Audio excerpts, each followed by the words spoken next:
In this video, I will guide you on how to connect and use a micro SD memory card on your Hisense TV. Now over here, I do have the Hisense Vidaa TV, but this will work out for literally any type of Hisense TV you have, whether it's the Hisense Android, Hisense Google, Hisense Roku TV. To connect and use a micro SD memory card, first thing you need to do is to make sure you have a micro SD card reader for your Hisense TV. Now mine, as you can see over here, has a USB dongle, and it also has a slot for both a micro SD from the back and then an SD card from over here. I'm also going to be leaving a link to this device in the description of this video in case you want to get it.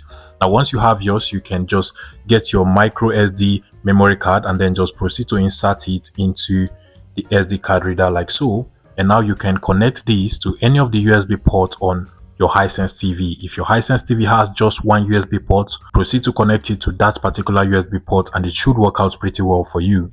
Now once your SD card reader is connected to your Hisense TV, you should get a notification just like this, letting you know that a micro SD card reader has been connected to the TV. But if you do not see that pop up, you do not have to worry. At this point, you basically just want to locate the media player app or media app on your Hisense TV. For some Hisense TV, you will be able to find it as a separate application on its own. So if I scroll continuously, you can literally see it over here. If you cannot find it from over here, from the input source menu of your Hisense TV, you should also be able to find it. So if I go over to the input source icon from over here, it is currently already showing from over here.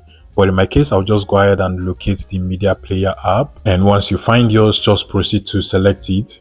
And at this point, you should be able to find your micro SD memory card showing as a USB device. If you do not find the name of your micro SD memory card or it is not showing from over here, towards the end of this video, I'm going to give you a solution to fix that problem for you.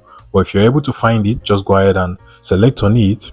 And at this point, you should be able to find all of your videos, photos, pictures. So if I go over to pictures from over here, you should be able to see my pictures. If I also do have videos, I should also be able to find the videos from the video folder or my music as well from the music folder as well. But for those that are unable to find their micro SD memory card, usually the cause of this is the fact that your micro SD memory card is not on the right format. For your Hisense TV to be able to accept your micro SD memory card, it should be formatted at MS-DOS FAT at 32. So the way you format it is to simply just connect your micro SD memory card either using an adapter or insert it directly to your PC or your laptop. Proceed to right click on your micro SD memory card and you should be able to format it. Tap on the format option and select the format type to be FAT32 and you're good to go. You can go ahead and load it up with all of your videos, photos, pictures, and then connect it to your Hisense TV and it should start working properly for you. If this tutorial was helpful, please let me know in the comment section and subscribe to this YouTube channel, guys.